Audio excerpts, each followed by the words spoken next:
Bonsoir à tous. Alors, écoutez, je suis très heureux de vous retrouver cette semaine de nouveau, donc à Neve Shalom, au 106 avenue du Général Michel Bizot, dans le 12e, où vous attendez nombreux et nombreuses, à 20h, tous les jeudis soirs. Alors, Parashat Nitzavim. C'est marqué Atem Nitzavim Ayom Kulechem Lifnei Hashem Elokechem.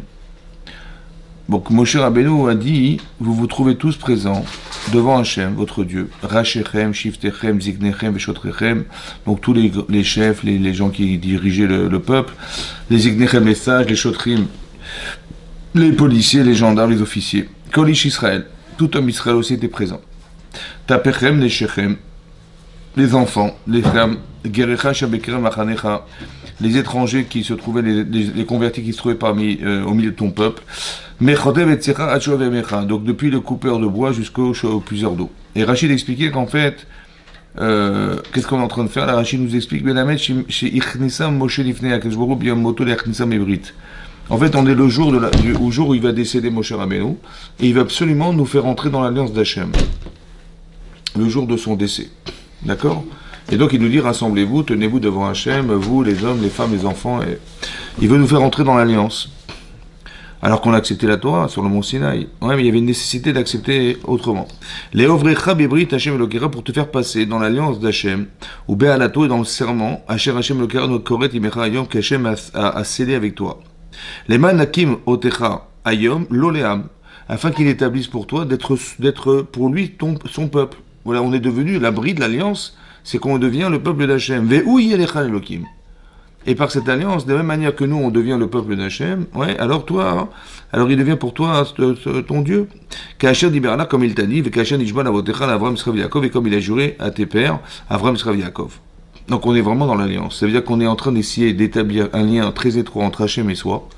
Ça va? Et c'était l'objectif de Moshe Rabbeinu à ce moment-là.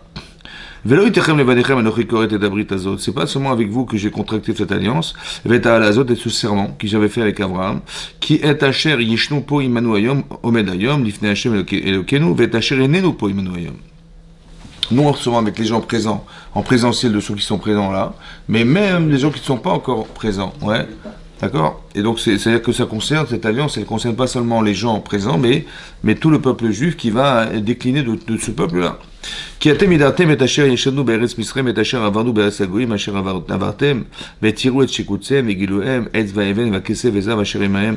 Vous avez traversé ces peuples, l'Égypte, etc. Vous avez vu toutes les abominations, toutes les idoles qui ont été fabriquées en pierre, en bois et en argent et en métal. Ouais. Et qu'est-ce qui s'est passé?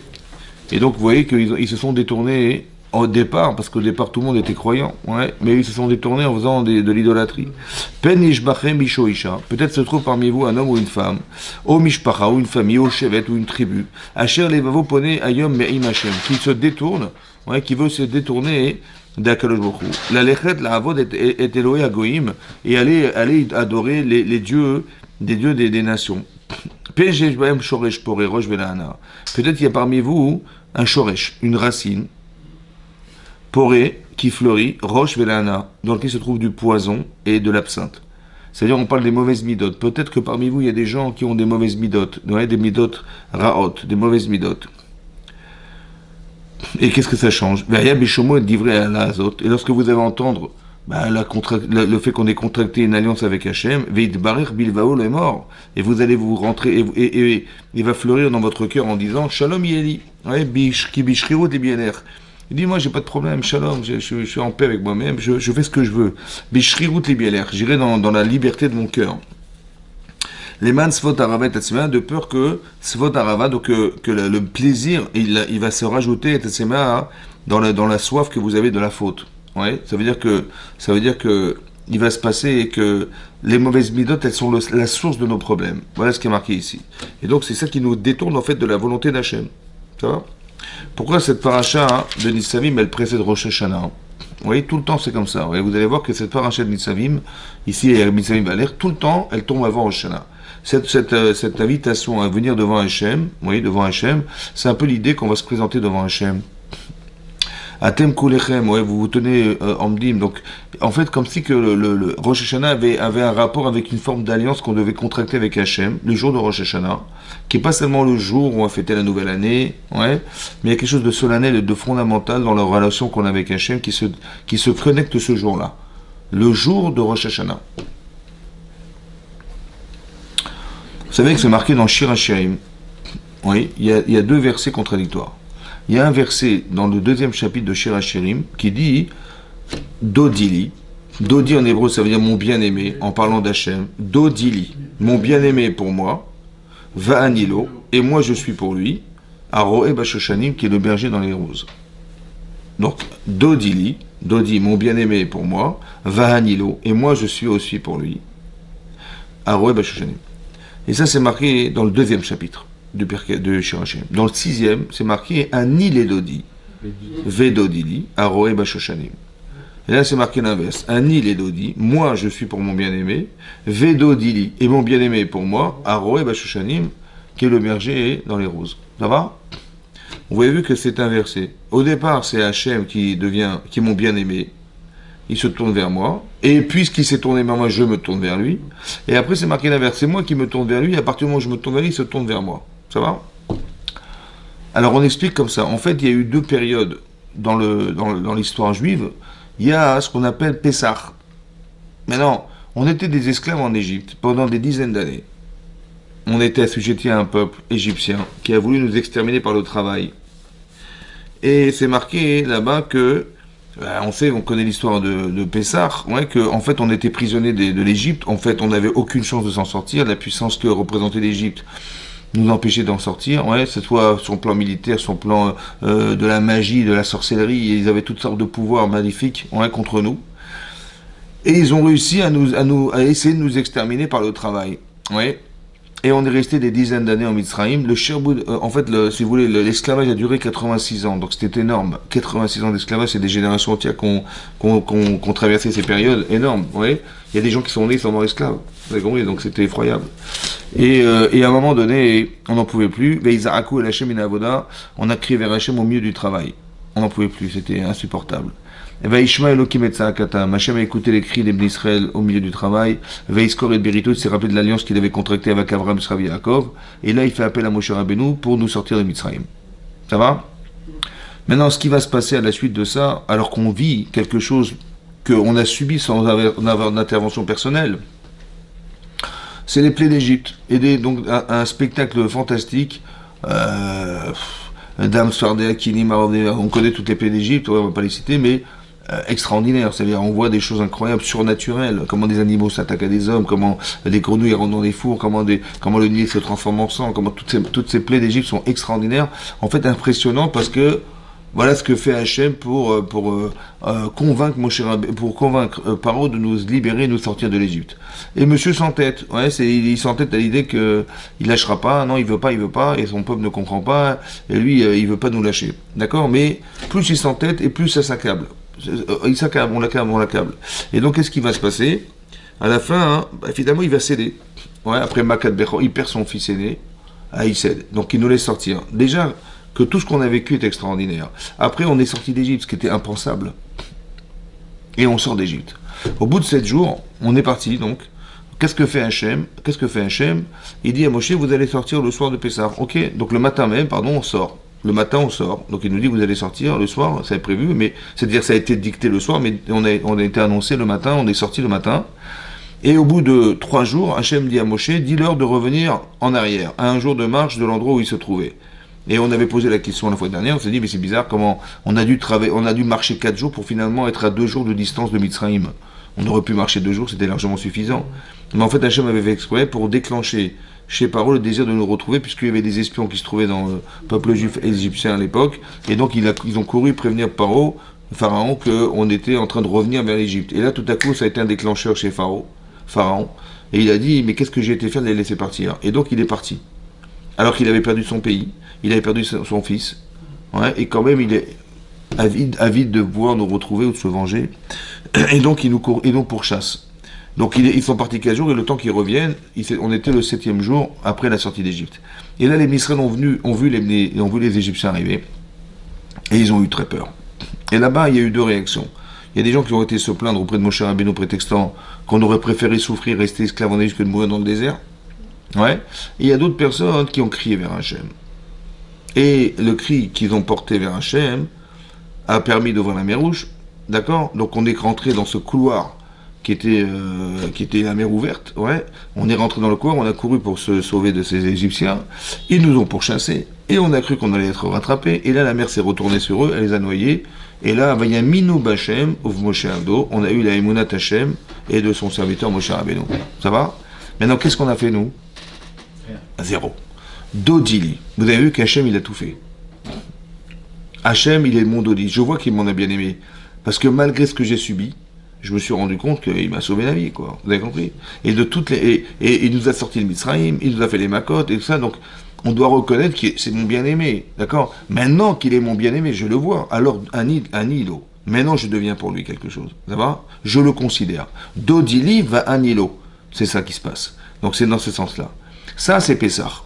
Mais après Pessah, on a fait le Vaudor. Après Pessah, il y a eu les Meraglim, les explorateurs, on a eu Tisha B'Av. Et donc on s'est rendu compte qu'on a fauté. Donc on arrive à une situation dans sa vie où on va basculer sur autre chose. On va basculer sur Rosh Hashanah, Kippour, Sukkot. D'accord? On est dans le mois des Louls, un mois qui nous prépare à Rosh Hashanah. Et là, on est dans le deuxième verset qu'on a cité, qui est Anil et Dodi et Dodili. Vous savez que les premières lettres de Anil et Dodi et Dodili, Anil c'est Aleph, Dodi, c'est Anil et Dodi, c'est Lamed, V, le Vav, c'est le Vav de Elul, et les Dodili, Li, c'est moi. Et donc dans ce mois-là, en fait, c'est un mois d'inverser. Maintenant, c'est moi qui veux me tourner vers lui. Après qu'on ait vécu Pessah, et qu'on ait fêté Pessah, et qu'on ait reconnu qu'Hachem il nous a sauvés de l'Égypte, etc. Donc je dis Dodili, là, tu peux pas, c'est mon bien-aimé qui m'a sauvé la vie. Donc Anilo, maintenant je reconnais qu'il existe, je me tourne vers lui. Maintenant que c'est vrai, alors il faut maintenant l'inverser. C'est vers lui que tu vas te tourner pour demander pardon. C'est vers lui que tu vas demander de l'aide. Anil et Dodi, Vedodili. D'accord? Mais c'est parce que Anil est Dodi. Parce que je sais que je peux compter sur lui, que Hachem, il peut maintenant se tourner vers moi. Vous avez compris? Voilà. Mais c'est impossible autrement. Il faut que Anil et Dodi. Il faut que je trouve chez Hachem cette yédidoute, cette capacité affective qui existe chez lui, d'affection pour moi, parce que je vois que dans ma vie, il me rend service, etc. Donc il y a un devoir fondamental de retrouver le bien qu'Hachem nous procure en permanence. Très important de ne pas s'habituer à vivre, mais de voir tous les privilèges qu'on a de vivre, et de reconnaître que ça vient d'Hachem. Et ça, hein, c'est Anil et Dodi.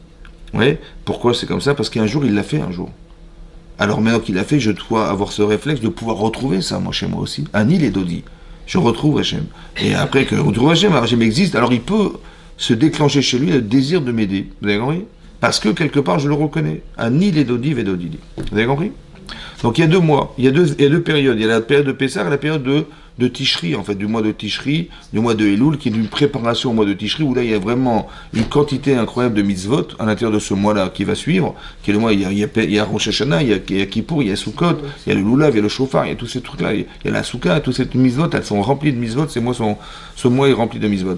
Mais quelque part, ça vient réparer quelque chose. Alors, il faut comprendre que ce mois d'Elul est une préparation à Rosh Hashanah. C'est connu, on sait qu'on se prépare. On fait les slichot, on fait Teshuvah, on s'arrange pour essayer de s'arranger. D'accord? Maintenant, il faut savoir qu'il y a marqué dans le texte de Shir HaShirim, Anil et Dodi. Oui? Il n'y a pas marqué Anachnu, nous, avec un Aleph. Il y a marqué Ani. On aurait pu écrire Anachnu, avec un Aleph, on aurait dit Elul. Ça va? Le Aleph de Elul. Non, il y a marqué Ani. C'est quoi Ani? Anil et Dodi. On vient se présenter individuellement auprès d'Hachem. Mais Ani, ça veut dire qu'il faut connaître le Ani. Oui. Le mois d'Elul est un travail de réflexion. Et c'est de définir qui je suis. Pourquoi? Parce que le jugement, il va se porter sur moi. Ça veut dire qu'Hachem, il va essayer de voir qui je suis. Il va le voir. Et il va décider de ce qu'on va faire de nous. Ça va? Mais Ani. Donc tu ne pourras jamais comprendre ce qui va t'arriver l'année prochaine si tu ne sais pas définir qui tu es fondamentalement. Vous comprenez ça? Donc c'est la mitzvah du mois d'Elul. Qui je suis? Oui, quand on dit Kshané Nasmi Mahani, ouais, quand il a dit, ouais, ça veut dire qu'il faut savoir qui je suis. Mais ça veut dire quoi savoir qui on est? Ça veut dire qu'il faut savoir quelles sont nos forces, quelles sont nos faiblesses, quelles sont nos qualités, nos défauts, notre intelligence, notre capacité de résistance, notre récède, notre bonté, notre courage, nos faiblesses aussi pareil. Oui. Parce que Hachem, il va créer des situations forcément qui vont être révélateurs, soit de ça, soit qui va bonifier, soit qui va gommer, soit qui va nous aider, c'est comme ça. C'est Yédid, c'est Dodi, vous comprenez?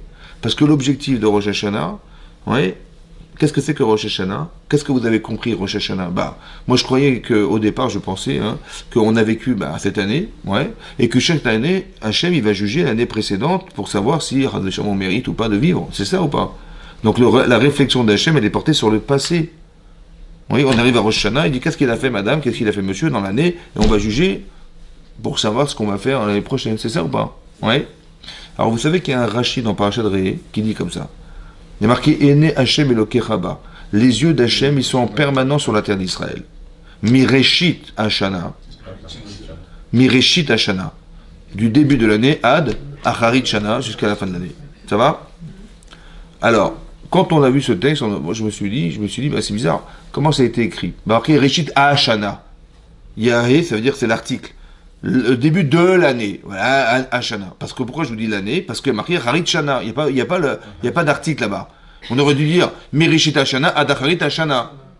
Oui, du début de l'année avec un article devant pour dire c'est l'année. Voilà, vous savez quand un hé devant, on dit Adam, l'homme, ouais, on dit Aïcha, c'est pareil, c'est la femme par excellence. Et il est pareil, l'année, c'est l'année, donc quelque chose de se passer dans cette année-là. Ok? Après Harit Shana. D'abord, c'est bizarre qu'on n'ait pas écrit de la même manière. Deuxièmement, en français, on dit du début à la fin de l'année. Donc on a dit Mereshit ad Acharit Shana. Du début à la fin de l'année. Pourquoi on n'a pas mis en facteur commun l'année? En disant l'année, ouais, on aurait dit Mitrida depuis le début à la fin de l'année. Ça va? Mais il n'est pas marqué comme ça. Il est marqué de le début de l'année à la fin de l'année. Et on a dit du début à la fin de l'année. Il est marqué du début de l'année à la fin de l'année. Pourquoi c'est redondant? Pourquoi on a répété l'année? Alors à ces questions-là, je pense que Rashi vient répondre à ça en disant en vérité, Hashana, c'est Rosh Hashanah. Comme ça dit Rashi. Hashana, l'année, c'est Rosh Hashanah. Hachem, il dit, je mets les yeux sur ce Rosh Hashanah. Mahiyeh Besofa. Qu'est-ce qui va se passer à la fin? C'est-à-dire que le jugement d'Hachem, il n'est pas sur le passé. Il est sur le futur. Ça veut dire quoi? C'est-à-dire qu'on va se présenter devant Hachem. Il va dire, qu'est-ce que je vais faire d'elle? Qu'est-ce que je vais faire de lui? Il faut que ça change. C'est-à-dire, quand on dit Shana, ça veut dire l'année, mais Shana, ça vient du mot Shinouï, qui veut dire changement. Il faut que ça change. Je veux qu'elle change. Je veux qu'il change. C'est quoi changer? C'est évoluer. En fait, Hachem, il avait un objectif depuis le départ. C'est de nous permettre d'arriver au là-bas. Ça va? Il faut qu'on soit des tzadikim. Tu as juré le jour de ta naissance que tu seras une tzadikette. Tu l'as juré. Il faut devenir cette femme, il faut devenir cet homme, c'est comme ça. Ouais, on a juré devant l'ange. Et Hachem, il s'est promis de nous permettre d'arriver à ça. C'est l'objectif de la création du monde, du départ. Et c'est l'objectif de la création de l'être en soi. On n'est pas venu sur la terre pour rien. D'accord? Donc on doit mériter le monde futur. Bah, ça se mérite. Maintenant, comment ça se passe? Hachem, il dit, mais qu'est-ce que je vais faire d'elle cette année? Voilà, elle se présente devant moi. Il se présente devant moi. Je veux la voir autrement au bout de l'année. Qu'est-ce que fait Hachem? Il va créer, il va instruire ce jour Rosh Hashanah. C'est quoi Rosh? La tête. Réchit, c'est le début, mais Rosh, ça veut dire quoi? La tête. Bizarre, la tête de l'année. Ouais. Pourquoi la tête? Pourquoi on a mis une image? Pourquoi une image? Mais dis-moi, Trilat Hashanah. La tête, c'est le cerveau. Le cerveau, c'est l'essentiel. L'essentiel de l'année, il est là. L'essentiel. Ça veut dire que tout va être jugé, non pas avant, et après c'est trop tard. Tout va être réfléchi le jour de Rosh Hashanah. Rosh Hashanah, c'est la tête de l'année, c'est le cerveau de l'année. C'est lui qui va articuler toute l'année. Donc Hachem, il a concentré 365 jours dans 2 jours. Ça va? Et donc tout a été réfléchi. Quoi qui a été réfléchi? Il faut qu'elle passe par ça. Il faut qu'elle passe par. Il faut qu'il arrive à traverser ces situations de vie. Vous avez vu que le temps, en vérité, on en est victime. C'est-à-dire, vous sortez dans la rue, vous rencontrez quelqu'un, dans le boulot, dans les machins, les aléas de la vie, c'est comme ça. On n'a rien fait pour. Des fois, c'est des erreurs personnelles, mais des fois, c'est des choses qu'on subit, on n'a rien fait pour. Ce sont des messages. Il faut que tu traverses ces événements. Il faut que tu trouves. Pourquoi faire? Pour que, en vérité, tu deviennes quelqu'un d'autre. Maintenant, il y a deux façons de traverser des événements. Un exemple simple. On est sorti d'Égypte il y a une semaine. Maintenant, je me lève les yeux et je vois les Égyptiens arriver. Ça va? Qu'est-ce que tu penses? Tu dis, mais qu'est-ce qu'on a été fait sortir d'Égypte? On a été esclaves auprès de Moshe Rabbeinu. Ouais, c'est ça qu'on a fait. On a été esclaves auprès de Moshe Rabbeinu. Et qu'est-ce qu'on a été fait sortir d'Égypte? Attendez, on aurait préféré, franchement, rester esclave en Égypte et souffrir en Égypte que de mourir dans le désert. Et quoi, il manquait des cercueils là-bas pour qu'on soit obligé d'en faire ici? J'ai pas compris. Voilà ce qu'ils ont dit. Ça va? Donc ils se sont plaints de la situation qu'ils étaient en train de vivre. Et il y a d'autres qui ont crié vers Hachem. Ils n'ont pas réagi de la même manière. Pour moi, c'est un grand enseignement. Ça veut dire que tout ce que tu subis dans ta vie, arrête de te plaindre. Pourquoi? Parce que, c'est pas logique. Je vais dire pourquoi. Parce qu'Hachem, il a fait les plaies d'Égypte pendant 1 an. Hein? Pour qu'une semaine plus tard, tu meurs dans le désert. C'est pas logique. D'accord? Deuxièmement, si tu te plains contre qui? Ben, tu vas voir mon cher Rabbeinu, je dis, mais qu'est-ce qu'on a été faire? Comme si que la réalité, c'est celle que tu vois. Mais non! C'est une provocation qu'Hachem il t'envoie. Pourquoi faire? Je ne sais pas ce qu'il veut Hachem. Alors je vais vous dire ce qu'il veut Hachem. On est sorti d'Égypte, il n'y avait que 20% des gens qui étaient croyants et qui ont eu le courage de sortir d'Égypte. D'où les autres sont morts dans la plaie des ténèbres. Ils n'ont pas eu le courage de sortir. Là, les 20%, ils avaient été mains minimes, et c'est ça qui leur donne la force de faire le Corban Pessah. C'est-à-dire d'aller prendre un agneau sacré en Égypte et de le sacrifier devant les Égyptiens et d'asperger ses poteaux sénataux. Faites courageuse. Hein. Ouais, il faut vraiment... Très bien. Et eux, ils ont eu cette force. Et Hachem, il a vu le sang, c'est-à-dire il a vu la capacité qu'on a eue de se transposer à ce point pour Hachem, et là il dit, c'est bon, je vous sauve. Eux, ils sont sortis de Misraïm. Hachem, il a dit, ça suffit pas pour recevoir la Torah. Vous savez ce que je vais faire? Je vais envoyer Paro. Maintenant, Paro arrive. Qu'est-ce qu'ils ont fait les gens? Ils ont crié vers Hachem. C'est comme un enfant, il voit un chien arriver sur lui, un chien furieux, il crie papa, papa. Il va pas dire sauve-moi, non. Il va crier papa. C'est pareil. En fait, la prière, c'était une manière d'arriver à un niveau de Emouna qui va permettre d'ouvrir la mer Rouge. C'est-à-dire que Paro, il est un provocateur chez nous de se décider à penser qu'il y a Hachem qui peut nous sauver. Et ça a transformé nos personnes. Maintenant qu'on est devenu comme ça, la mer va s'ouvrir. Et quand on a traversé la mer, on n'était pas rassuré. Alors Hachem, il va renverser cette mer sur les Égyptiens et qui va faire que il y a un minou Hachem. C'est là qu'on a cru en Dieu. Vous avez compris? Mais bien sûr qu'on y croyait au départ, puisqu'on ne serait jamais sorti de Misraïm. Mais on est arrivé au summum de la Emouna à ce moment-là. C'est-à-dire qu'Hachem, qu'est-ce qu'il a fait en fait? Il nous a élevés dans la Emouna. Parce que les personnes qui vont recevoir la Torah, elles ne se suffisent pas en sortant d'Égypte. Il fallait quelque chose d'autre. Donc ce que je vis en vérité est une provocation à devenir. Vous avez compris ce que je veux dire? Qu'est-ce que font les gens en général? Ils sont dans le protocole de ceux qui ont dit mais qu'est-ce qu'on a été faire sortir d'Égypte, on va rigoler, on va s'énerver quand ce qui nous arrive. Surtout pas, c'est fini tout ça. Il faut bien comprendre qu'Hachem il a fait ça, ouais, pour que tu deviennes quelqu'un d'autre. La personne qui va s'accrocher à Hachem. C'est ça qu'il faut comprendre. Ne regarde pas ce que tu vis, regarde ce que tu deviens. Ça va? Et ce que tu deviens n'a rien à voir. Le type, il s'est planté, il a cru qu'il va juger ce qui lui est arrivé, il dit, ah, t'as vu ce qui m'est arrivé, blablabla. Mais c'est pas ça qu'on réfléchit, parce que là, c'était pas croyant, parce que Dieu, il a rien à faire pour t'embêter, quoi. Non. Il a fait exprès pour te provoquer chez toi ce désir de te raccrocher à lui. Ça va? Ça veut dire qu'il y a des mécanismes qu'on doit comprendre dans la Torah. Oui, c'est ça les mécanismes, qui sont en fait les mécanismes que Hachem il emprunte pour envoyer des messages. Vous avez compris ça? C'est très subtil. Mais ça dépend de tes midotes. Ça veut dire de tes qualités humaines.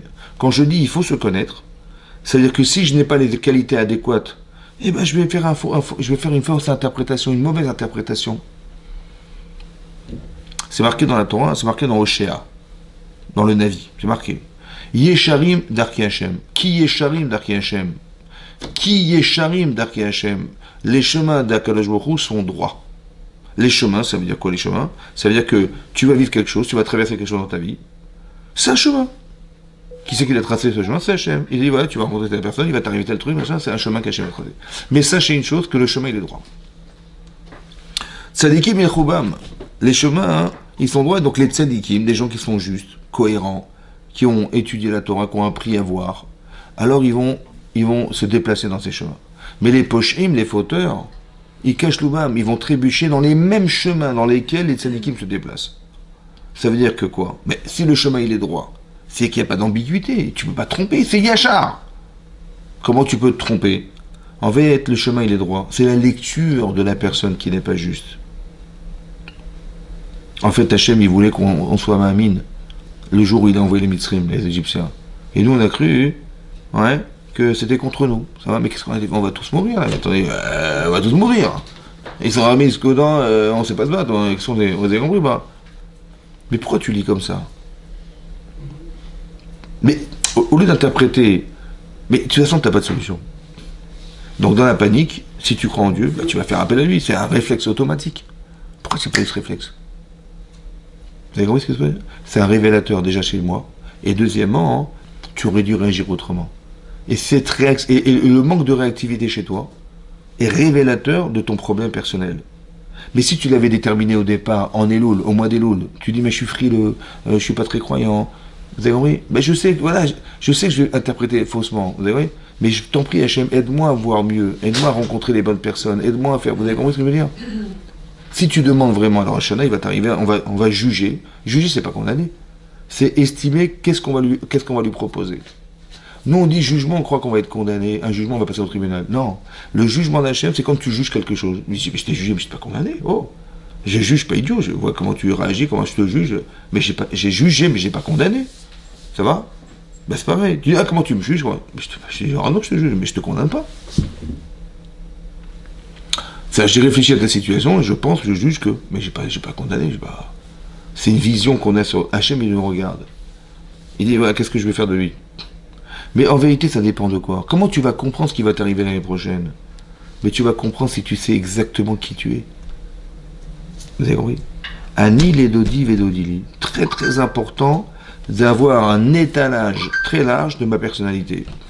De savoir qui je suis, c'est fondamental. Ani les dodis. Vous avez vu? Ani les dodis. Ça veut dire, quel est ton caractère? Quels sont tes midotes?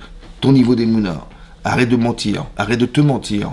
Arrête de faire croire. Arrête de croire que c'est simple. Arrête de croire que le bon Dieu est gentil, machin. Hachem, il est d'une gentillesse incroyable, mais il est d'une grande rigueur. Ça va? Ça veut dire qu'il est très exigeant. Parce que, pourquoi très exigeant? Parce que tu as un poste et tu as une position dans le clan d'Israël qui est énorme. Aux yeux d'Hachem, tu es extraordinaire.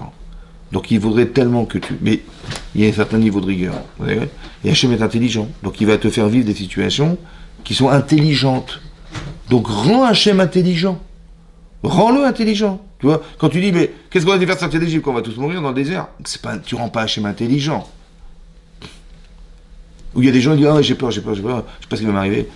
Attends, Dieu, c'est pas le professeur d'école qui va te mettre des coups de règle sur tes doigts. Non mais c'est ça, mais rends intelligent. Ben, il faut avoir de la ira de Shamay, il faut avoir peur du Hanesh, il faut avoir peur de la punition, d'accord. Mais il faut évoluer quand même. Oh. Tu crois qu'Hachem, il a le professeur avec tes larrées, mets tes doigts. Ah, non, il faut arrêter, on n'est plus des enfants. Mais nous, on a retenu ce qu'on a appris quand on était petit.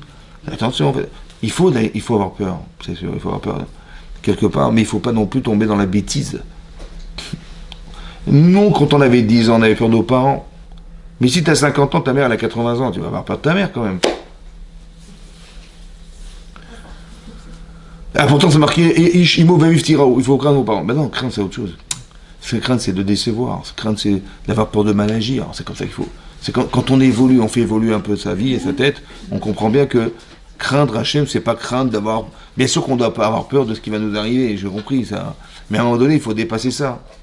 C'est nécessaire au départ, parce que Rishit Rochma Yirat Hachem, c'est le début, mais après, il faut évoluer. Ouais, et de dire, Hachem, il me donne tellement, j'ai pas envie de décevoir, donc je vais faire réfléchir à ce qui m'arrive, je vais essayer de me bonifier, je vais essayer de m'arranger, d'être plus tzaddik, plus pointilleux sur la halakha, plus responsable de ce que je dois savoir dans ma vie, dans ma famille, en tant que père, en tant que mari, voilà, je m'engage, voilà, le brit, je m'engage dans une alliance. Vous avez compris? Mais il faut absolument savoir qui tu es, c'est fondamental. Ouais, quelles sont tes qualités, quels sont tes défauts, qu'est-ce que tu peux arranger, qu'est-ce que tu dois bonifier, qu'est-ce qui te pèse, quels sont les boulets que tu as dans ta vie, ouais, qui t'empêchent d'avancer dans ta vie, tout ça il faut réfléchir. Ouais, honnêtement. Et si tu t'en rends pas compte, eh ben interroge les gens qui sont autour de toi. Parce qu'ils ont un regard plus objectif que toi, qui veut t'enfermer dans un regard en fait subjectif et te dire non mais j'ai pas de problème. Ça va? C'est ça qu'on a dit, que le Yetzer Hara, il utilise la force de l'homme pour l'enfermer dans son indépendance. Bishrirut libi eler. Moi je suis libre, je fais ce que laisse-moi tranquille. Ouais. Ben t'as raison, mais pas contre Hachem. Ben oui. Je fais ce que je veux moi. Comme si la liberté c'est de faire ce qu'on a envie. Non, tu fais ce que tu dois faire. Tu fais pas ce que tu veux faire. Ah, c'est pas pareil. Tu dis je fais ce que je veux. Non, tu fais ce que tu peux. C'est ce que je veux, non, c'est dangereux. Ouais. Non, c'est pareil. Ouais, le Tsara dit bien, fais ce que tu veux. Oh, laisse-toi vivre. Ben non. C'est ça qui est marqué. Ouais. Veidbarer beidvao lomar shalom yeli. Moi, je suis en paix, mais j'ai pas de problème. T'as aucune rigueur, t'as aucune structure, t'as machin. D'accord, oui. Donc c'est important de définir le jeu. Mais à part ça, il faut savoir, il y a des gens qui n'ont pas de jeu. Il y a des gens qui se délaissent, des gens qui se laissent aller, des gens qui n'ont pas de considération d'eux-mêmes, qui ne sont pas fiers d'eux-mêmes. Il y a des gens qui... il n'y a pas de jeu. Donc, c'est des gens qui ne sont pas crédibles, des gens avec qui tu ne peux pas avoir confiance. Tu dis, mais tu peux t'associer avec moi? Le type, il a rien dedans. Il n'y a pas de jeu. Si demain, tu te plantes, c'est pas grave. Demain, tu mens, j'ai rien à perdre. Non, mais quelle confiance tu me donnes? Aucune confiance, j'ai de toi. Il faut avoir un jeu qui soit, un ani qui soit solide. Il faut des valeurs, il faut exister dans ce jeu-là, le Hani. Parce que si tu n'as pas ce jeu, il n'y a personne. Il est où le type? Il n'y a personne. Oui. Tu te sens responsable? Ah non, moi je suis pas là, moi. Mais engage-toi, tes enfants, voilà, ça va pas. Moi, ma femme, elle s'occupe. Et où tu es? Il n'y a personne. Vous avez compris? Il faut t'engager, il faut être responsable, mais c'est ça le jeu. Il faut développer un jeu. Vous avez compris? C'est marqué dans la Torah, c'est marqué Ve'afta, l'Ereacha, Kamocha. Ouais. Il faut arriver à aimer ton prochain comme toi-même. Ça va? Bon, a priori, ça veut dire que si tu veux aimer les autres, il faut. Ça veut dire quoi s'aimer? Il faut que tu t'aimes. Est-ce que tu t'aimes? Ah, il faut se connaître pour s'aimer d'abord. Mais est-ce que ce que tu sais de toi te rend fier de toi? Tu dis, ah, je m'aime bien. Ça va? Ah ben oui, c'est vrai. Mais pour ça, pour arriver à aimer les autres, comme c'est qu'il fallait d'abord t'aimer toi-même. Ça veut dire trouver quelque chose qui justifie l'amour que tu as toi-même. Tu sais voir en toi des choses qui te valorisent, alors tu peux le faire chez les autres. Et si tu le fais chez les autres, tu vas jamais décliner quelqu'un que tu considères être, parce que tu peux pas te décliner toi-même. Mais ça, il faut t'aimer. Ça va? Il faut aimer ce que tu es toi. Parce que je vais vous dire, quand je sais ce que j'aime chez moi, je sais ce que j'aime pas non plus. Mais quand je ne sais pas ce que j'aime rien en fait. Donc tu vois pas ce que je peux pas aimer. Parce que vous avez compris? C'est comme, la fille, elle est un beau vêtement tout blanc. Elle est toute belle. Donc elle sait que cette tâche-là, ça va pas. Et ça, il faut nettoyer, ça machin. Mais si la fille, elle est pas belle, ou si le type, il est pas dans un bon jour, ouais, il voit pas le problème. Quel est le problème? Il n'y a pas de bien, il n'y a pas de mal. Il n'y a pas de beau, il n'y a pas de moche. Donc il faut s'apprécier pour voir le mal. Mais si quelqu'un ne s'apprécie pas, il ne voit pas le mal. Il dit, mais c'est pas grave. Quel est le problème? Vous avez compris? Il faut s'aimer. Il faut chercher chez moi ce qui justifie le fait que je m'aime. Et si je sais le faire chez moi, alors je vais faire chez les autres. Les gens qui font du lachon hara, de la médisance, qu'est-ce qu'ils font? Ils viennent vous voir, ils disent, tu vois, j'ai vu ça chez l'autre, t'as vu ce qu'il fait là, franchement. Non mais cette femme, tu la connais, sa copine, comment elle parle, c'est honteux, comment tu vas pas rester avec elle. Ton copain, tu vois, comment il se comporte là, ça se fait pas. Comment il peut être ton ami, je comprends pas. Bon, je dis Chazak, champion du monde, de voir ce qui va pas. Mais tu sais pourquoi tu n'arrives pas à voir le bien chez les gens? Tu vois que le mal, parce que tu l'as jamais vu chez toi-même. La négligence des autres, c'est la négligence de toi. Parce que Bémet, si tu avais vu chez toi des qualités, tu aurais pu les voir chez les gens. C'est une mécanique évidente, c'est une gymnastique qu'on devrait avoir. Mais si tu dis de la shonara, c'est que forcément tu ne sais pas voir le bien.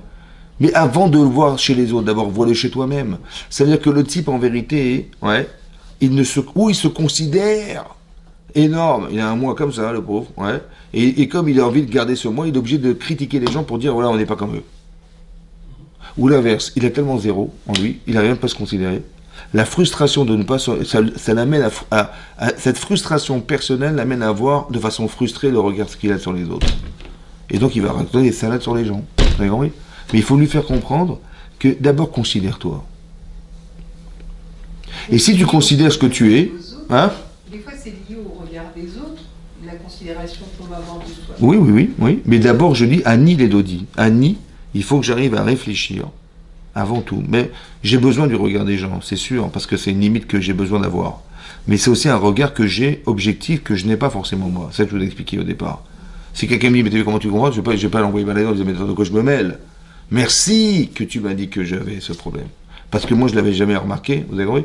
Quand on cherche à évoluer, alors on n'est pas frustré ni susceptible parce qu'on nous fait des reproches. C'est l'inverse, parce que tu veux tendre vers quelque chose.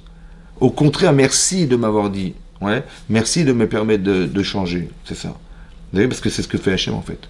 Alors il a utilisé cette personne et tout, moi je croyais qu'il était venu pour m'embêter, en fait c'est Hachem qui me l'a envoyé pour me dire, tu pourrais... Ce sont des clins d'œil en fait, vous comprenez ce que je veux dire? Mais ça a été jugé à Rosh Hashanah, ça. Dans l'objectif de nous permettre de changer, ça va? Vous avez compris? Il faut que j'évolue, il faut que j'avance. Il faut que j'étudie la Torah. C'est comme ça. Il faut que j'étudie la Torah, parce que ce que je suis en train de vous expliquer, mais moi je l'ai tiré de la Torah, je ne l'ai pas inventé. Donc c'est-à-dire que quand tu réfléchis dans la Torah, quand tu as un rave ou tu as des cours et des critères, bah, tu apprends à voir autrement les choses. Ouais. Et ça te permet par extrapolation, puisque les mécanismes tu disent dans ta tête, que quand tu sors dans la rue, bah, tu vois les choses autrement. Quand il t'arrive un truc, tu relativises. Vous avez compris? Parce que en fait, j'ai compris, ça me parle. Par exemple, je vous l'avais dit une fois dans le cours, quand on a retrouvé la coupe de Yosef dans la sacoche de Binyamin. Bon, catastrophe. C'est-à-dire le roi, on a volé la coupe du roi, quoi, c'est énorme. Ouais. Mais non, bon, on est les enfants de Yaakov Avinu, on n'a pas été éduqués pour être des voleurs, hein, je vous rassure. Donc je sais pertinemment que Binyamin n'a jamais volé la coupe. Très bien. Donc qu'est-ce que j'aurais fait moi? Bah, tel que ça se passe, la pression qu'il a exercée sur cet enfant, parce qu'il tient à cet enfant, son père. Hein. Et je le sais, moi je suis Yehuda, je le sais. Et mes frères aussi, ils savent combien il est attaché à cet enfant. J'aurais fait un scandale. J'aurais dit, attendez, c'est un coup monté contre nous, soi-disant c'est un voleur. On sait que les voleurs sont vendus esclaves. Attendez, oh, il n'y a pas d'histoire. On va se trouver un très bon avocat, et on va attaquer le gouvernement, on va attaquer machin. C'est ce qu'il avait l'intention de faire aussi, si Yosef, il a un petit képar, entre guillemets. Pour l'instant, c'est pas ce qu'ils ont dit. Écoute-moi bien. Vrai. Quand ils ont trouvé la coupe, qu'est-ce qu'ils ont dit? Ils ont dit Elohim matzah et avon avadecha. Ils ont dit Dieu, il a trouvé la faute de tes serviteurs, on va devenir des esclaves. Mais non, porte plainte, Vous avez compris comment ils ont réfléchi? Tout ça vient d'Hachem. En vérité, Yosef, c'est un vecteur de message. On est piqué la coupe, pourquoi? Parce que pourquoi ils ont pensé, ils ont dit on va devenir des esclaves? C'est très intéressant. Parce qu'ils savaient pertinemment au fond d'eux-mêmes que quand on a retrouvé la coupe de Yosef dans la sacoche de Binyamin, il va être vendu esclave. Mais quand tu penses esclave, tu penses à la vente de Yosef. Et donc j'ai très bien compris, c'est bon, j'ai compris. On va devenir des esclaves. Pourquoi? Parce que ce qui compte, c'est pas ce que tu vis, c'est ce que tu deviens. Et ce que tu deviens, c'est quoi? En vérité, comment tu as osé le vendre esclave? Parce que peut-être que tu n'as pas souffert de l'esclavage. Tu n'as pas compris ce que c'est que souffrir d'être un esclave. Parce que si tu l'avais ressenti profondément, tu l'aurais vendu ou pas? Jamais. Alors vous savez comment on va réparer ça? On va devenir des esclaves. J'ai pas besoin d'attendre à Rosh Hashanah qu'Hachem me rende esclave. J'ai très bien compris ce qui va se passer. Je précède la chose parce que c'est ça qui va me provoquer mon désir de faire teshuva. Vous avez compris ce que je veux dire? C'est-à-dire que de là, on apprend de la chorma, l'intelligence qu'avaient les shvatim, c'est qu'ils ont carrément précédé le jugement d'Hachem en disant mais on a très bien compris, c'est nous on va devenir esclaves. C'est ce qu'Hachem il aurait provoqué en vérité chez eux. Vous avez compris? C'est comme Yosef. Il va dire de ses frères qu'ils ont des relations un peu bizarres avec les femmes. Ouais. Mais pourquoi tu vois comme ça? Il est soupçonné d'adultère. Pourquoi tu vois ça? Parce qu'au fond, il a ce problème, c'était de l'adultère. Alors Hachem dit, je vais te résoudre ton problème, je vais t'envoyer la femme de Potiphar. Vous avez compris? Il faut que tu sois confronté à ça pour le solutionner. C'est-à-dire que la vie est une thérapie. Vous avez compris ça? La vie est une thérapie. Moi, je crois que la vie est un problème. Il a un problème, Yosef. Cette femme, elle lui court après. Ça fait 1 an qu'elle lui court après. Elle change toutes les 3 fois par jour. Wow. Type, comment il va craquer un jour? C'est pas possible. Ouais. Mais c'est quoi cette provocation-là? En vérité, c'est la thérapie de mon problème. Moi, je crois que c'est un problème. C'est pas vrai. Rosh Hashanah, j'ai bien dit, il faut que cette femme, elle te court derrière. C'est comme ça. Pourquoi faire? Parce que c'est comme ça que tu vas te solutionner. Mais c'est vrai que c'est pas exactement dans la logique qu'on imaginait. Tu es dans la provocation, c'est pas normal. Mais non, parce que il faut que tu résistes. Tu n'es pas assez fort dans ton intériorité. Alors je provoque cette situation pour que je sais que tu as cette force en toi. Je sais que tu l'as. Alors c'est la provocation réelle qui va t'amener à te renforcer et à refuser cette situation. Mais c'est changé. C'est ce que tu deviens qui compte, c'est pas ce que tu vis. Un schéma, on a des problèmes, et voilà. Mais c'est pas ça qu'on voulait. On voulait que tu comprennes que ce que tu as vécu là, ça a été réfléchi à Rosh Hashanah. Ça va? Tu vis des moments heureux, des moments plaisants, des moments de bonheur, des moments de machin, ça aussi réfléchi à Rosh Hashanah. Ouais, tout ça c'est réfléchi. Mais il y a des situations où, à un moment donné, mais ça dépend de toi, ça dépend du jeu.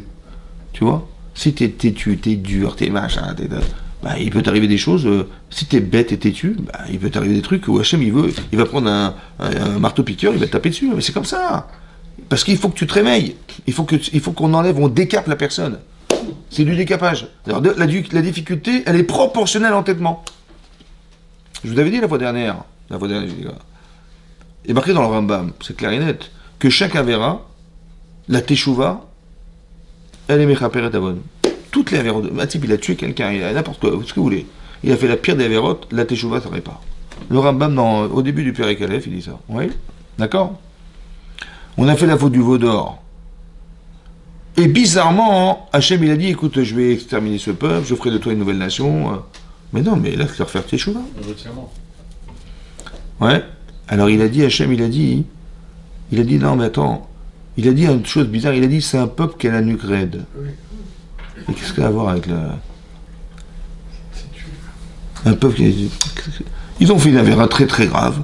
Ben, d'après moi, ce que j'ai compris au départ, c'est qu'ils ne méritaient pas de vivre parce que l'avéra était trop grave. Ouais, donc Hachem dit, écoute, c'est trop, on va exterminer ce peuple, je ferai de toi une nouvelle nation. Genre, ce qu'a fait Abraham sur Yaakov, on arrête là, tac, ouais, et on va faire un nouveau peuple avec toi, mon cher Rabbeinu. Parce qu'ils ne méritent pas de vivre, ces gens-là. Voilà ce qu'on a compris. Mais pourquoi Hachem il a dit non, parce qu'ils ont la nuque raide. Qu'est-ce que ça a à voir avec la nuque raide? C'est la faute qui est grave, c'est pas l'entêtement qui est grave ici. Vous avez compris? Vous savez ce que dit le Sforno là-bas? Il dit en vérité, la faute Hachem il aurait pardonné. Parce que toutes les avérotes, elles se pardonnent. Seulement quand tu es bête et têtu, et que tu vois pas que tu as un problème, tu vas faire tes chevaux ou pas? Non. C'est ça qui nous tue. C'est pas la avéra, c'est la bêtise humaine qui de croire qu'on a des œillères, on est têtu, la nuque raide, ça veut dire que j'arrive pas à bouger la tête à droite à gauche, j'ai pas cette ouverture d'esprit de savoir que je me suis trompé, mais évidemment j'accepte, bien sûr. Non, je suis sûr de moi,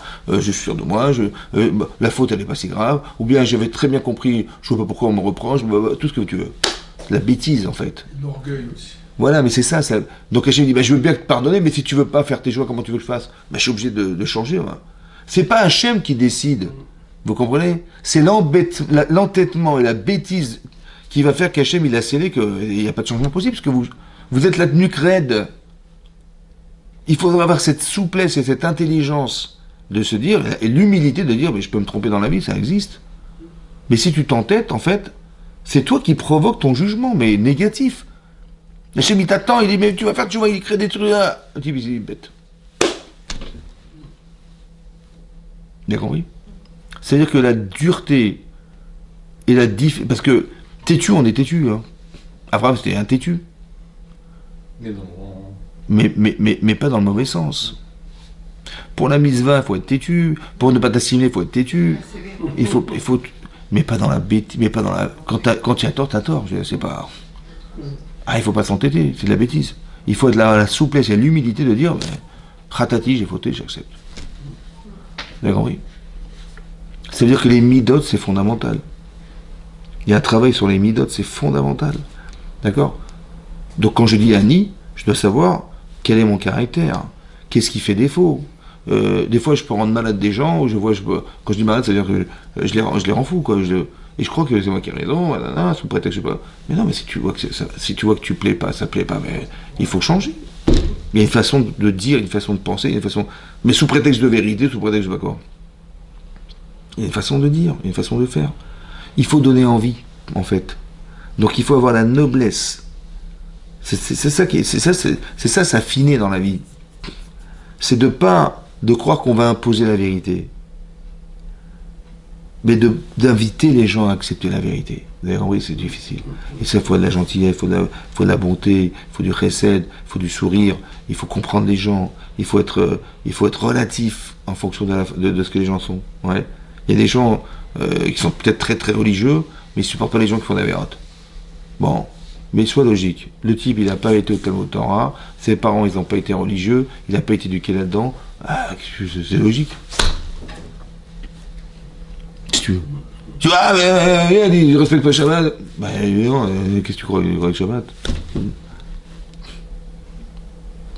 Donc si c'est logique qu'il ne peut pas, bah, ce que tu peux faire, au contraire, c'est d'essayer de l'encourager, de lui donner envie, invite le Shabbat, fais-le kiffer le Shabbat, et tu verras que ça va changer.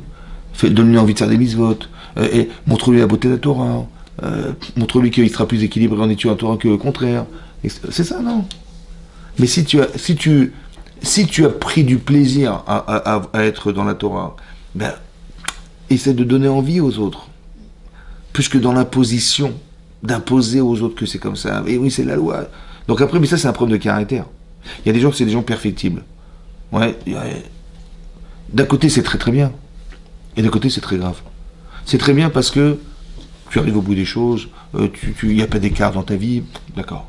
D'un côté, c'est très grave parce que tant que tu n'es pas à 100%, tu es à 0%. Et les gens qui ne sont pas à 100%, non, c'est bon, j'ai pas réussi, ah ouais, je suis frustré, j'ai pas réussi, machin. Ben c'est bon, où il y a des gens, tant que c'est pas sûr à 100%, ils font pas. Ou tant que c'est pas sûr à 100%, je ne suis jamais contenté. Je lui dis, mais attends. Oui, il va arriver un truc, oh mais ça peut arriver. Qu'est-ce qui peut arriver? Ben il peut arriver ça. Oh mais bon, mais c'est pas probable. Oh mais ça peut arriver. Et les gens, ils sont tellement perfectibles qu'ils s'angoissent la vie, quoi. Ils ont plus de vie normale. Une vie équilibrée.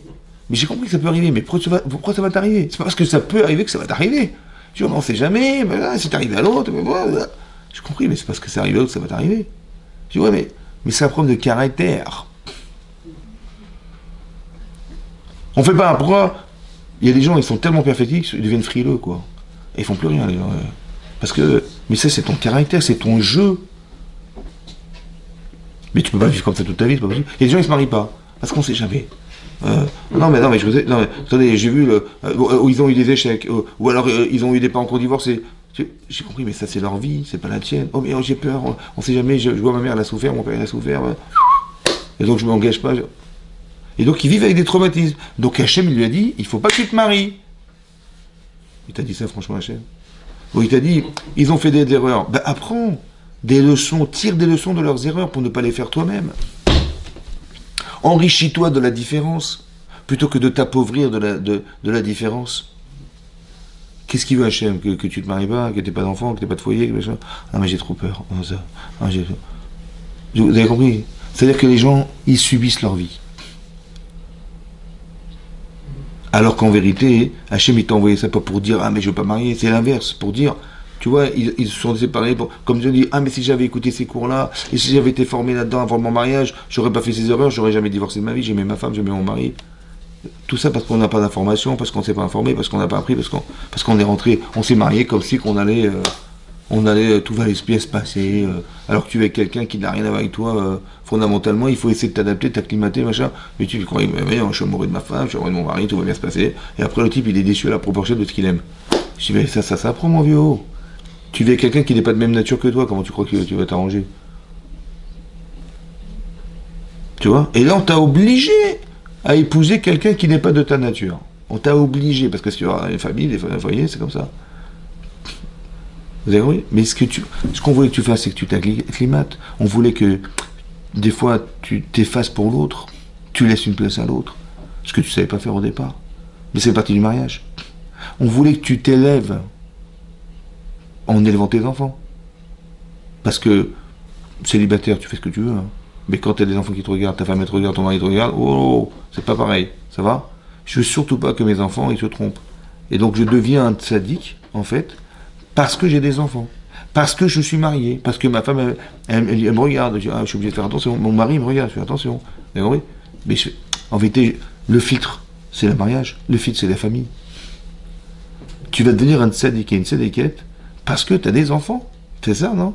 Donc tu peux voir comme ça. Ou tu peux le voir autrement. Tu dis, purée, mais combien d'enfants on va attendre? On peut pas partir en vacances comme on veut. Avant, on avait un budget qu'on n'a plus. Il faut gagner plus d'argent, il faut mettre son champ à l'appartement, il faut la voiture plus grande. Voilà. Les gens, ils se compliquent la vie, alors qu'en fait, c'est un bonheur. Donc, Annie et Dodi, il faut que je comprenne fondamentalement qui je suis. Vous d'accord? C'est fondamental, c'est très important. De d'abord, avant tout, de savoir je. Voilà. Étale au maximum, étale au maximum. Parce que, en fait, Hachem, si tu fais déjà le travail chez toi, c'est plus facile après. Parce que tu sais, en fait, ça sent mauvais là-bas, là, ça sent très bon, là, j'aurais bien voulu arranger ça, j'aurais bien voulu faire ça, tu le sais. Donc, quand tu vas vivre un truc, tu vas très bien, j'ai compris. Ou alors, tu as su le faire tout seul sans qu'on ait besoin de te l'envoyer. Tu fais le boulot toi-même, super, ouais, tu comprends? Donc, ce travail, en vérité, il est fait au départ en Elul. C'est ça, Annie, les Dodiv et Dodili.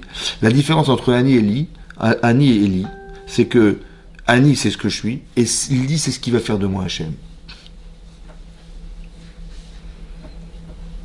Annie, les Dodiv et Dodili. Il est pour moi. Pour moi, ça veut dire qu'il va y avoir forcément une transformation. Parce qu'Hachem, il va me faire vivre des événements qui ont été réfléchis à Rosh Hashanah. Il faut que je me rende compte que j'ai changé.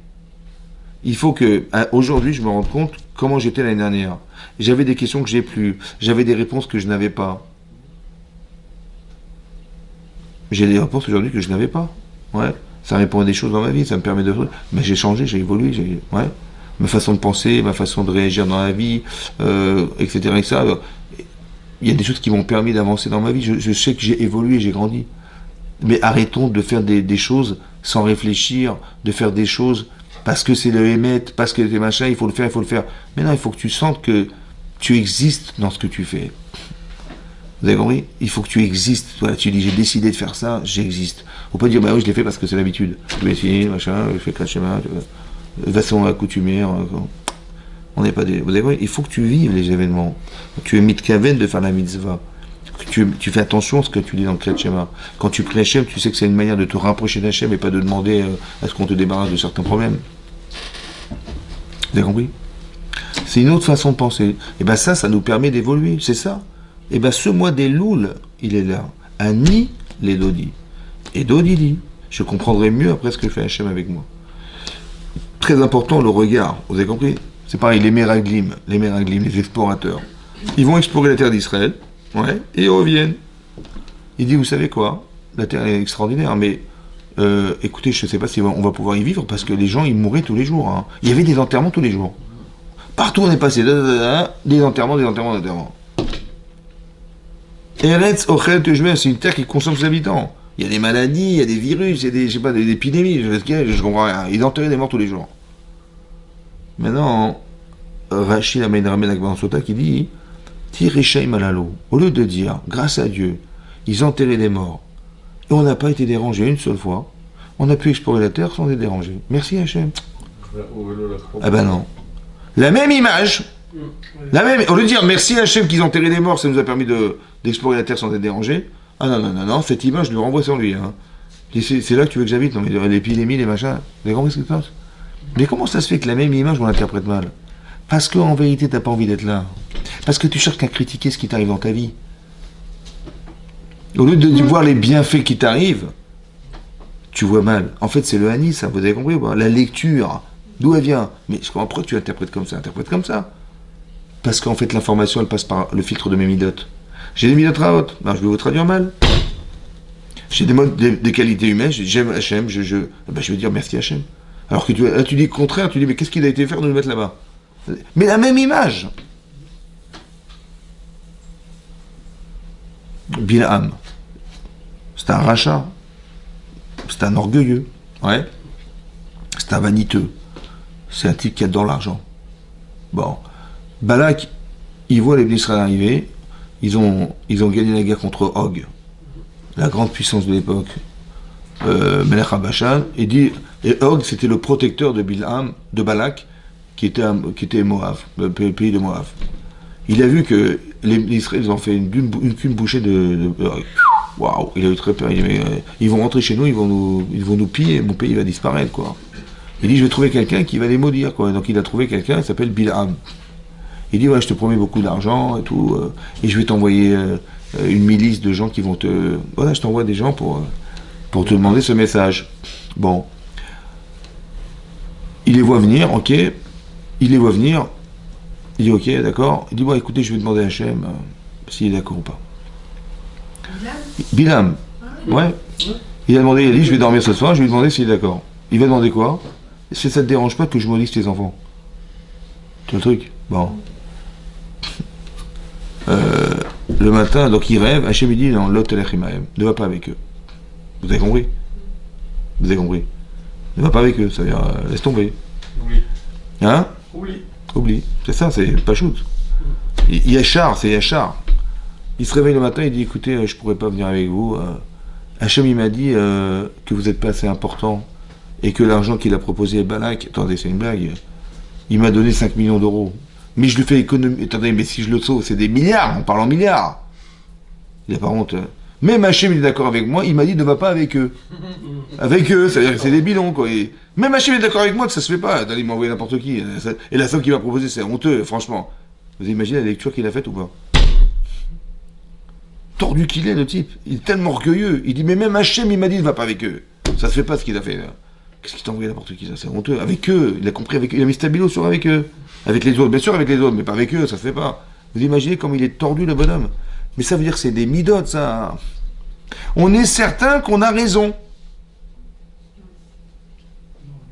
Mais fais gaffe, oh. Tu te rends compte comment tu réfléchis là-haut? Mais c'est le Hani, ça. C'est Hani, ça. C'est moi. Vous avez compris, c'est ça? Il faut faire attention à ça. Des fois, tu vas lire des choses dans ta vie et tu vas être certaine et certain que c'est ça que ça veut dire. Alors qu'en vérité, ça n'a rien à voir. Yachar, c'était clair en fait. Il fallait pas y aller. Et lui a dit, non, il m'a dit, il faut y aller. Mais pas avec eux. Comment tu peux avoir cru ça, en vrai? Vous avez compris le parti pris qu'on peut avoir dans sa vie qui est grave. Il faut avoir des bonnes midotes. Il ne faut pas essayer de rechercher ses intérêts personnels. Il faut savoir que c'est comme ça. Vous avez compris? Mais ça fait partie du travail des louls. Faire tes chouvas, c'est de comprendre ce que je vous dis ce soir. Et dire qu'il faut que ça change. Vous avez compris? Je ne peux pas rester toute ma vie comme ça. Et donc je fais tes chouvas. Et j'espère qu'Hachem, il va me voir de cette manière, et il va m'aider à me sortir de l'initiation pareille. Ou bien il va renforcer ma Mouna. Vous avez compris? Celle qui a été la bonne Emouna qu'ils avaient d'Israël quand ils ont vu les Israéliens, ils ont crié vers Hachem, ben moi je veux ressembler à ça. Je veux pas ressembler à celui qui va se plaindre. Vous avez compris? Voilà. Donc je veux que tu me fasses rencontrer dans mon expérience de vie les bonnes personnes. Voilà ce que j'aspire à devenir. Voilà ce que je sais qui je suis. Je sais que des fois je réfléchis mal. Je sais que des fois je réagis mal. Je sais que des fois j'aurais voulu aider mais j'ai pas voulu. Je sais que des fois j'avais pas le courage de faire. Je sais que des fois je suis frileux. Des fois que j'ai pas envie. Des fois j'ai des boulets, j'ai des complexes, des machins. Mais aide-moi, Hachem, sans plus, voilà. Juge-moi, mais dans le bon sens. Mais bien sûr, avec plaisir. Parce que Annie, il est Dodi. Maintenant que Dodi, tu veux rencontrer... Alors, Dodi, lui, bien sûr qu'il attend que ça, Hachem, en fait. Il attend que ça. Vous avez compris? Il y a de l'aïdidoute, il y a beaucoup d'affection. Elul, en général, ces mois-là, en fait, c'est des jours qui sont pesants. Ouais. Il va y avoir Rosh Hashanah, il va y avoir Kippour. C'est dur, hein. On va se dire, voilà, cette période, elle passe. En fait, les Chachamim nous a appris que derrière, il y a quelqu'un qui a une grande affection pour toi. Très grande affection pour toi. Si tes parents, ils t'aiment, Hachem, ils t'aiment, a fortiori. Il y a une très grande affection. Et Anil et Dodi.